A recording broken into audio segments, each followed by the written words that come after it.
بسم اللہ الرحمن الرحیم بسم اللہ الرحمن الرحیم۔ السلام علیکم ورحمۃ اللہ وبرکاتہ۔ عزیز طلباء، امید ہے آپ تمام احباب خیر و عافیت سے ہوں گے۔ آج مسند امام اعظم کا سبق نمبر 118 ہے، اور اس سبق کے اندر ہم لڑکی سے نکاح کی اجازت کا جو بیان ہے احادیث میں، اور اسی طرح جہیز کا جو بیان ہے، ان دونوں کی تفصیل پڑھیں گے۔ بیان استئذان البکر والسیب۔ وبه قال حدثنا ابو حنیفہ عن عطاء عن ابن عباس رضی اللہ تعالی عنہما ان النبی صلی اللہ علیہ وسلم ذکر لفاطمہ ان علیا یذکرک۔ حضرت ابن عباس رضی اللہ تعالی عنہما سے مروی ہے کہ رسول اللہ صلی اللہ علیہ وسلم نے فرمایا حضرت فاطمہ رضی اللہ تعالی عنہا سے کہ علی تمہارا ذکر کر رہے تھے۔ وبه قال حدثنا ابو حنیفہ عن شیبان عن یحیی عن المہاجر عن ابی ہریرہ رضی اللہ تعالی عنہ قال کان رسول اللہ صلی اللہ علیہ وسلم اذا اراد ان یزوج احدى بناته یقول ان فلانا یذکر فلانة ثم یزوجها۔ وفي روایت عن ابی ہریرہ رضی اللہ تعالی عنہ قال كان النبي صلی اللہ علیہ وسلم اذا زوج احدى بناته اتى خدرها فيقول ان فلانا يذكر فلانة ثم يزوجها۔ وفي روایت قال كان رسول اللہ صلی اللہ علیہ وسلم اذا خطب الیہ ابنة من بناته اتى خدرها فقال ان فلانا يذكر فلانة ثم ذهب فانكحها۔ حضرت ابو ہریرہ رضی اللہ تعالیٰ عنہ سے مروی ہے کہ رسول اللہ صلی اللہ علیہ وسلم جب اپنی کسی بیٹی کا نکاح کرنا چاہتے تو فرماتے ان فلانا یذکر فلانتن، کہ فلاں شخص فلاں خاتون کا ذکر کر رہا تھا، ثم یزوجها، پھر اس کے بعد نکاح کر دیتے۔ اور ایک روایت میں ہے کہ نبی کریم صلی اللہ علیہ وسلم جب اپنی کسی بیٹی کا نکاح کرنے کا ارادہ فرماتے تو پہلے خلوت میں ان کے پاس جاتے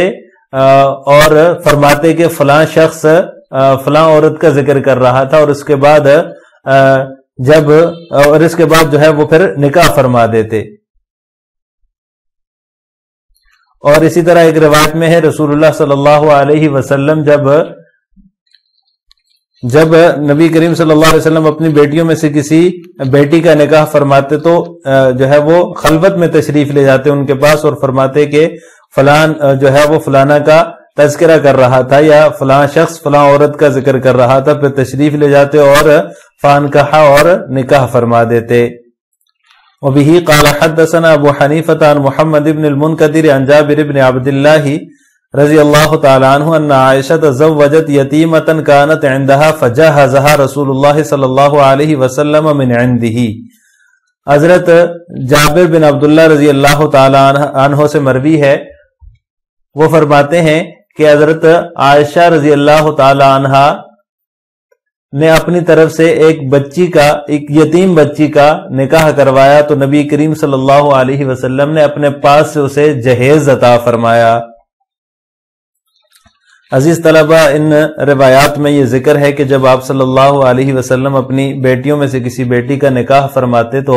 ان کے پاس تشریف لے جاتے اور فرماتے کہ فلاں شخص جو ہے وہ فلاں عورت کا تذکرہ کر رہا تھا۔ والدین کی اکثریت جو ہے وہ اس بات کی خواہش رکھتی ہے کہ ان کی اولاد جب کسی دوسرے کی طرف منسوب ہو تو اسے کسی قسم کی شرمندگی کا سامنا نہ کرنا پڑے، اور والدین کو اپنے انتخاب پر پچھتاوا کبھی نہ ہو، اور وہ ان کی بیٹی جو ہے وہ سکھ کی زندگی گزارے۔ بعض اوقات جو ہے وہ والدین جو ہے ایسے رشتے کو مسترد کر دیتے ہیں جن میں بظاہر کوئی عیب نہیں ہوتا، اور ان کی اولاد کے حق میں وہ رشتہ اچھا ثابت ہو سکتا ہے، تو جس وجہ سے اولاد کو فطری رنج بھی پہنچتا ہے۔ بعض اوقات والدین کسی ایسے رشتے کو قبول کر لیتے ہیں جس میں بظاہر کوئی خوبی نظر نہیں آ رہی ہوتی، لیکن ان کی اولاد کے حق میں وہ رشتہ جو ہے وہ بہتر ثابت ہوتا ہے۔ تو شریعت نے اولاد کے احساسات کو بھی مد نظر رکھا ہے اور والدین کو ان کی مرضی معلوم کرنے کی بھی ترغیب دی ہے۔ تو اولاد کی مرضی معلوم کرنے کے لیے ضروری نہیں ہے کہ صریح الفاظ ہی اولاد کی طرف سے کہے جائیں، بلکہ اشاروں میں، کنایوں میں، غیر محسوس طریقوں سے جو ہے ان کی مرضی معلوم کی جا سکتی ہے، اس کا پتہ چلایا جا سکتا ہے کہ ان کی مرضی کیا ہے، جیسا کہ ان احادیث میں ہے کہ جب حضرت علی رضی اللہ تعالیٰ عنہ سے حضرت فاطمہ رضی اللہ تعالیٰ عنہ کا نکاح فرمانا چاہا آپ صلی اللہ علیہ وسلم نے، تو ان کے پاس تشریف لے گئے آپ صلی اللہ علیہ وسلم اور ان سے ذکر کیا کہ علی تمہارا تذکرہ کر رہے تھے، تو جب ان کی طرف سے خاموشی محسوس ہوئی، خاموشی بھی جو ہے وہ سکوت بھی رضا کی علامت ہے، تو پھر آپ صلی اللہ علیہ وسلم نے نکاح کرا دیا۔ اسی طرح دیگر بنات جو ہیں آپ صلی اللہ علیہ وسلم کی دیگر بیٹیاں، ان کے ساتھ بھی ایسا ہی ہوا، جب ان کا نکاح کروانا چاہا تو آپ صلی اللہ علیہ وسلم خلوت میں ان کے پاس تشریف لے گئے اور جو ہے ان سے کہا کہ فلاں شخص فلاں عورت کا تذکرہ کر رہا تھا، اس طرح جو ہے وہ نام لے کر کے جو ہے وہ ذکر کیا، تو جب ادھر سے سکوت معلوم ہوا، ان کی مرضی معلوم ہوئی، تو آپ صلی اللہ علیہ وسلم نے پھر جا کر ان کا نکاح پڑھا دیا۔ تو اس طرح سے بھی اولاد کی مرضی معلوم کی جاتی ہے، لیکن جو ہے وہ اولاد کو بھی یہ چاہیے کہ وہ جو ہے وہ جو والدین کی مرضی ہے یا جو والدین کا انتخاب ہے اس پر جو ہے وہ صبر کرنا چاہیے۔ ہو سکتا ہے وہ رشتہ ان کے لیے اچھا ثابت ہو۔ بعض اوقات تو یہ کہا جاتا ہے کہ والدین نے تو نہیں زندگی گزارنی نا، زندگی تو ہم نے گزارنی ہے، اس لیے ہمیں جو ہے وہ فیصلہ کرنے دیا جائے، تو فیصلہ مرضی معلوم کرنے کا شریعت نے ترغیب دی ہے، لیکن والدین کا انتخاب بھی اولاد کے لیے بہترین ثابت ہو سکتا ہے، تو اس لیے دونوں کا لحاظ رکھا ہے شریعت نے، والدین کے انتخاب کا بھی اور اولاد کی مرضی معلوم کرنے کی بھی ترغیب دی ہے۔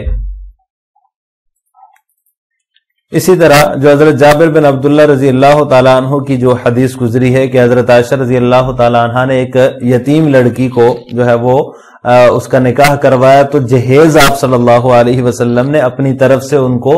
عطا فرمایا۔ عام طور پر ہمارے معاشرے میں آج کل ہر جگہ جو ہے وہ اخبارات میں، رسائل میں، ہر جگہ جو ہے بیانات میں، تقاریر میں جو ہے وہ یہ الفاظ استعمال کیے جاتے ہیں کہ جہیز کی لعنت کو ختم کریں گے، معاشرے کو جہیز کی لعنت سے پاک کریں گے، اور بچیاں جو ہے وہ جہیز کی لعنت کی وجہ سے اپنے گھروں میں انتظار کر رہی ہیں، تو اس قسم کے الفاظ استعمال کرنے میں تھوڑی سی احتیاط کرنی چاہیے،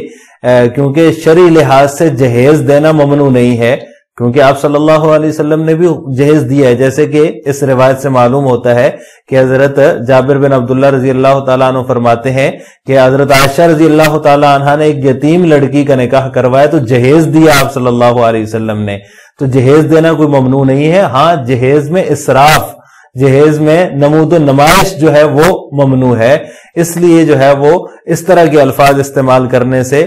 جو ہے وہ تھوڑی احتیاط کرنی چاہیے، اور اس کو مکمل طور پر ہندوانہ رسم قرار دینا جو ہے یہ بھی ٹھیک نہیں ہے۔ اس سے پہلے یہ حدیث جو ہے ذہن میں رکھنی چاہیے۔ میں خود اس حدیث کو دیکھ کر جب یہ سامنے آئی تو زیادہ تحقیق تو میں نے نہیں کی جہیز کے حوالے سے، لیکن اس حدیث کے الفاظ کو سامنے رکھتے ہوئے یہ بات میں کر رہا ہوں کہ جہیز کی کے بارے میں جس طرح کے الفاظ عام طور پر عام ہو گئے ہیں اور ہر کوئی استعمال کر رہا ہے، تو لہٰذا یہ کوئی بذات خود اتنی بری چیز نہیں ہے، کیونکہ کوئی بھی والدین یہ نہیں چاہتے کہ وہ اپنی بیٹی کو خالی ہاتھ جو ہے وہ رخصت کریں اپنے گھر سے، کچھ نہ کچھ